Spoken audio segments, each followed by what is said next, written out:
30కి ఆ ward team ఎవరు responsible అంటే టీం లీడర్ రెస్పాన్సిబుల్ ఇదంతా కూడా. ఎందుకంటే మళ్ళీ ఏవి మిస్ కావద్దు. ఫైనల్గా రిజిస్టర్ నేను చూస్తాను. దాంట్లో సపోజ్ ఒక 30 అప్లికేషన్ వచ్చాయి, 30 అని చెప్పేసి నేను అది క్లోజ్ చేసేసి రాసేసుకుంటాను, నేను సంతకం చేసేస్తాను.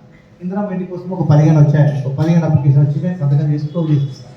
సో కాబట్టి ఆ ప్రకారం మీరు కూడా చేసేసి మీ టీం లీడర్ తోటి సంతకం చేయించుకొని అండ్ ఓవర్ అనేది చేయాలి. అది ఒకటి గుర్తుపెట్టుకుని అందరూ కూడా. లేదా ఇందిరా మహిళలకు మా పేరు రాలేదని చెప్పేసి కూడా మనకు కొంతమంది అప్పుడు ఇచ్చారు. మన వెరిఫికేషన్ వెళ్ళినప్పుడు మేము అప్లై చేసుకున్నాం కానీ రాలేదని చెప్పేసి మనకు చాలా కంప్లైంట్లు వచ్చాయి. వీళ్ళందరికీ కూడా మనం 2 సపరేట్ రిజిస్టర్లు పెట్టాం. రేషన్ కార్డుల కోసం ఒక రిజిస్టర్, ఇందిరా మహిళల కోసం ఒక రిజిస్టర్ పెడతాము. మన దగ్గర కూడా మీ అందరికీ కూడా ఒక్కొక్క టీంకి ఒక వైట్ పేపర్ నేను స్టేషనరీ ఐటమ్ కూడా నేను ఇస్తాను. ఎవరైనా అప్లికేషన్ అక్కడ రాసిస్తామంటే అక్కడే రాసిస్తామని పేపర్ ఇద్దాము. వాళ్ళకి ఒకటి చెప్పండి, ఫ్యామిలీ మెంబర్ డీటెయిల్స్ మనకు ఫ్యామిలీ హెడ్ ఎవరు ఉంటారు, ఫ్యామిలీ హెడ్ ఒకరు ఉంటారు. హెడ్ తర్వాత మిగతా వాళ్ళు ఫ్యామిలీ మెంబర్ డీటెయిల్స్ ఇవ్వనండి. వాళ్ళ ఆధార్ కార్డ్ డీటెయిల్స్, క్యాష్, వాళ్ళ అడ్రస్, ఇది ఈ డీటెయిల్స్తో కూడిన డీటెయిల్స్ మనకి ఇస్తే వాళ్ళ రేషన్ కార్డు కోసం అయితే రేషన్ కార్డు కోసం, ఇందిరా ఇంటి కోసం అయితే ఇందిరా ఇంటి కోసం ఏ దానికి సపరేట్ రిజిస్టర్ పెడతానో వాళ్ళు దాంట్లో చేసుకొని మీ దగ్గర రెడీగా పెట్టుకోండి. అంటే ఇవన్నీ కూడా మళ్ళీ ఆ రోజు అయిపోయిన తర్వాత ఆఫీస్లో ఆయన ఓవర్ చేయాల్సి వస్తుంది. పొద్దున 11 గంటలకు అయిపోయిన తర్వాత పొద్దున మధ్యాహ్నం మళ్ళీ ఇది ఒక వార్డ్ అయిపోయిందంటే ఆ వార్డ్ కంప్లీట్ ఫినిష్ చేయాలి. అది అప్పుడే కంప్లీట్ చేసేసుకోవాలి. ఆ ఫినిష్ చేసేసుకొని మళ్ళీ మన దగ్గర హ్యాండ్ ఓవర్ చేసేస్తే ఇప్పుడు మీరు అందరూ కూడా టీమ్ లీడర్స్ అందరూ కూడా కొంచెం ప్రిపేర్ అవ్వండి.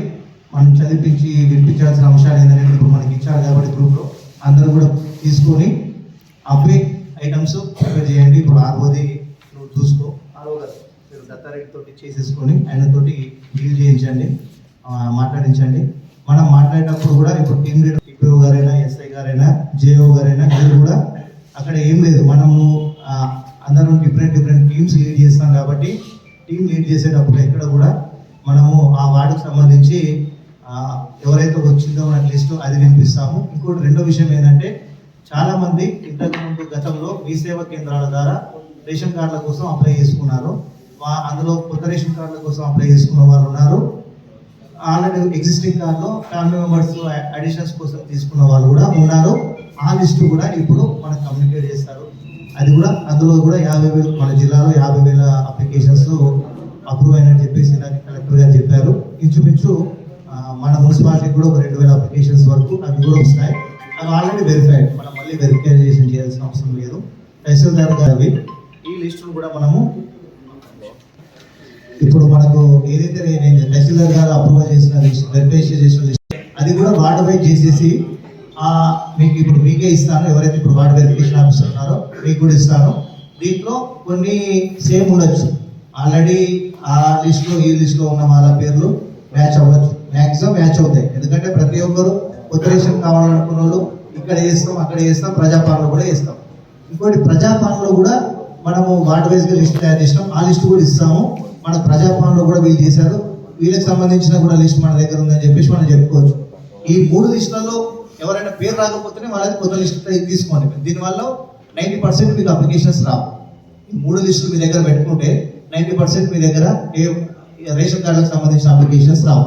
ఇందిరా మహిళలకు సంబంధించిన అప్లికేషన్స్ కూడా ఎన్ని వస్తాయంటే మనం వార్డు ఇందిరా మహిళలకు సర్వే పోయినప్పుడు చాలా తక్కువ మంది, అంటే మనం ఒక మొత్తం మన మున్సిపాలిటీలో 36 వాళ్ళకి సంబంధించి 650 అనేది ఉంచుకున్నాం. అంటే యావరేజ్గా ఒక 20 కూడా రాలేవు. అంటే నేను ఇందిరా ఇంటి కోసము ప్రజాపాలన టైంలో నేను అప్లై చేసుకున్నాను, అయినా నా డీటెయిల్స్ రాలేవు అని చెప్పేసి చెప్పిన వాళ్ళ డీటెయిల్స్ మనం ఒక వార్డుకు సగటున 20 మంది చేసుకున్నాం. కాబట్టి అది కూడా ఒకవేళ వస్తే ఒక 20 వస్తాయి అప్లికేషన్స్. నేను చెప్పేది ఏంటంటే మనం రాసుకునేది చాలా తక్కువ ఉంటుంది అనేది నా ఉద్దేశం. మీకు ఇప్పుడు ఈ 3 రేషన్ కార్డులు కూడా నేను డేటా మీకు ఇవ్వడం వల్ల ఫైనల్గా మీకు వచ్చేది ఏముంటుంది, రేషన్ కార్డుల కోసం కొత్త రేషన్ కార్డుల కోసం అయినా సరే, లేదా ఉన్న రేషన్ కార్డులో ఎగ్జిస్టింగ్ కొత్త మెంబర్స్ని యాడ్ చేయడం కోసమైనా వచ్చే దరఖాస్తులు ఈ 3 లిస్టులు మనం అక్కడ చదవడం వల్ల ఈ 3 లిస్టులో ఉన్న వాళ్ళ దగ్గర మళ్ళీ మనం తిరిగి తీసుకోవాల్సిన అవసరం లేదు. ఎవరైనా లేకపోతే మాత్రం తీసుకోండి, అది క్రాస్ చెక్ తీసుకో.